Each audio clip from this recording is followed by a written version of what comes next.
Hello and welcome to the latest episode of Chat OMP, where I, William Peake, the Global Managing Partner at Harneys, speaks to various office managing partners around the globe. And this month I am delighted to be joined by Paul Sephton from our Hong Kong office. Paul, how are you? I'm very well, thank you. Delighted to be here. Thank you for having me back. Excellent. That's just the levels of insincerity that I was looking for. Nailed it. Got it right from the get-go. So the first question is not going to be around Everton's stadium being better than Anfield. I don't think that's where we should start this discussion. But I'd really like to hear from you on the 20-year anniversary of the Hong Kong office this year. It's a really big deal for Harneys, for the business. And also for me, this is hot on the heels of a really prestigious award from HR Asia around the Harneys Hong Kong office being, a genuinely wonderful place to work in. And you are at the epicenter of that, Paul. So I thought it'd be really good to get your thoughts on all things 20 years and that award in particular. Yeah, absolutely. So the 20-year anniversary of the Hong Kong office, huge moment for the office. Pretty incredible, really, in terms of the journey and trajectory of the office. Starting out its life, as most new offices do, very small in an unknown market. The Hong Kong offshore market was in no way as developed as it is today. And we started off with a very, very small team, long before I joined the firm as well, but just a couple of partners and a couple of associates. And then now it's, an office of 100 plus people, and we've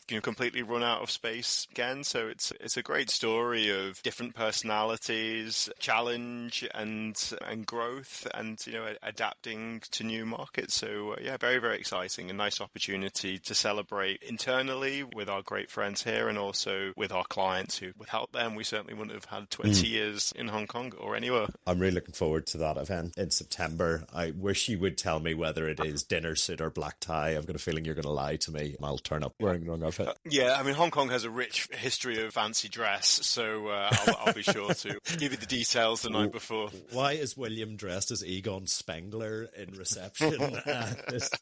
This doesn't work. And it's all over LinkedIn, the HR Asia Award, which I know is a really big deal in Hong Kong. And it was lovely seeing the kind of photos on WhatsApp over the weekend of people at the award ceremony. A lot of those awards, the people who are doing all of the hard yards behind the scenes, all of that quiet, effective work to allow things like that to actually manifest itself. Do you want to just speak to some of those dynamics? So the award's meaningful for a number of different reasons. It's based on feedback from employees, so obviously very gratifying that our employees feel like the offices of Harneys is a good place to work.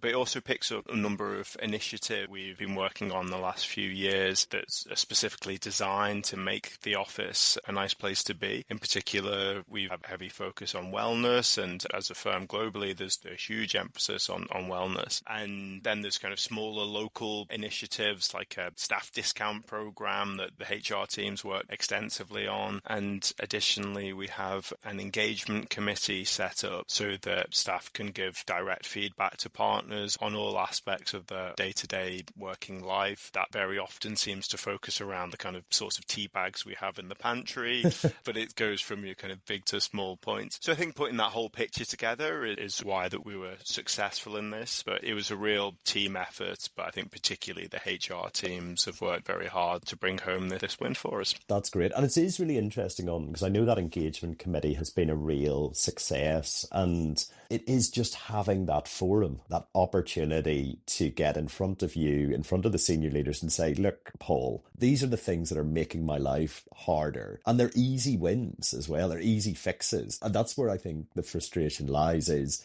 if you feel you don't have an ability to communicate the changes that will just make everybody's lives easier. Definitely. I think it's quite easy as managers of a law firm as well to think, oh, right, these issues will percolate up to me, or somebody will just step into my office. But you sort of forget, the challenge and the awkwardness for an associate or a secretary, anyone in the business to walk into a partner's room and say, hey, I'd like to change this, this and this, or hey, I've got these ideas, I suggest we do this. Again, normally I'd like to to try these tea bags. So it's nice just to have an open forum. People can come and raise any issues.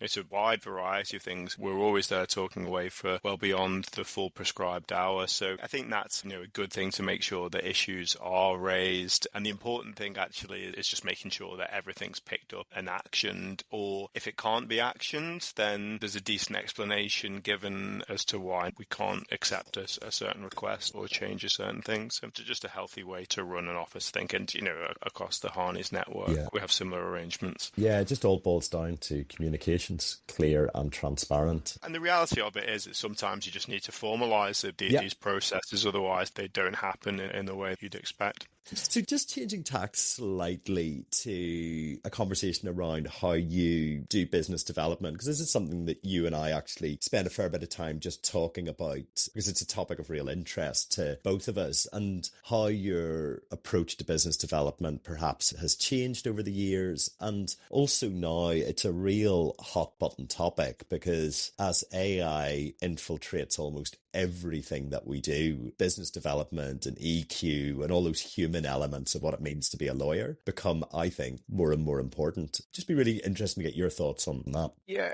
I mean, I think for me, starting out at Harneys, I was a new partner, so I had to build my practice pretty much from scratch. I was pretty new to doing any business development. I mean, before, when I was at Magic Circle firms, you kept quite a long way away from the actual clients. Well, I certainly was anyway. There's no kind of guidebook on this is how you build a business in the legal industry. For me, I think I always felt like however you market, it's got to be something that you're comfortable with, and it's got to feel in some way authentic. So I've never been a fan of huge events where you're in a room of 300 clients and you're kind of tasked with working the room. I much prefer catching up with people in small groups and engaging with them in a kind of I guess a more personal level. So initially there was an awful lot of that, a lot of kind of direct engagement across the market in Hong Kong and Asia. And then, as it develops and as you get a little bit more senior, I think, you also form very close friendships with clients as well. So I think it's nice to be in a position now with a number of my clients where we're actually, genuinely close friends. So hanging out isn't in anybody's category of marketing. It's just a nice kind of adjunct to how we're interacting. I mean, I think for everybody who's, built their business, I think that point around authenticity is, a really key one. It's got to feel in some way natural. If you're not great with people, it's going to feel awkward for everyone. So yeah, I think just doing something that you're comfortable with is a good way to go. I also feel like, just inviting people out for a coffee, for a client, there's not really very much in it for them. They can choose multiple other service providers. So I've always tried to make sure that in addition to a coffee, the topic of conversation is something that hopefully they can derive benefit from as well. I think in the offshore industry, we see such a huge cross-section of work. We can speak with an interesting perspective on what's going on in any given market.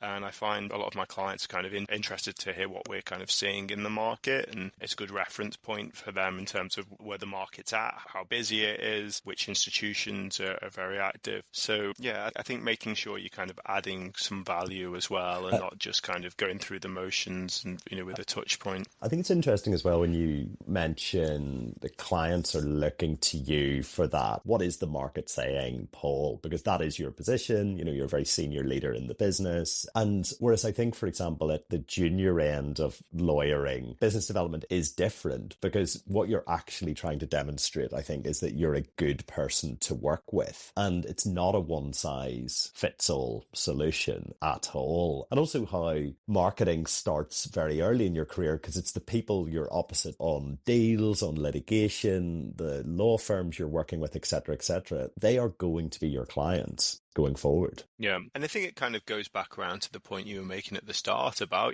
AI and the kind of renewed importance in the human connection. I mean, I think at all levels of marketing, perhaps more importantly so at the junior end, it is just networking with people and getting to know them and showing that you're a straightforward, down-to-earth, sensible person that's going to be a good person to instruct and easy to deal with. Yeah, agreed with that. Well, I think Legal 500 has actually said that about you, Paul: straightforward, down-to-earth and easy to work work with. It feels like the perfect place to leave it. Paul, thank you so much for making the time. I always enjoy speaking to you, and I really enjoy getting your insights on business development, because I think it's, for a lot of the listeners, they'll take a huge amount out of that. Thanks very much, William. Good to chat as always.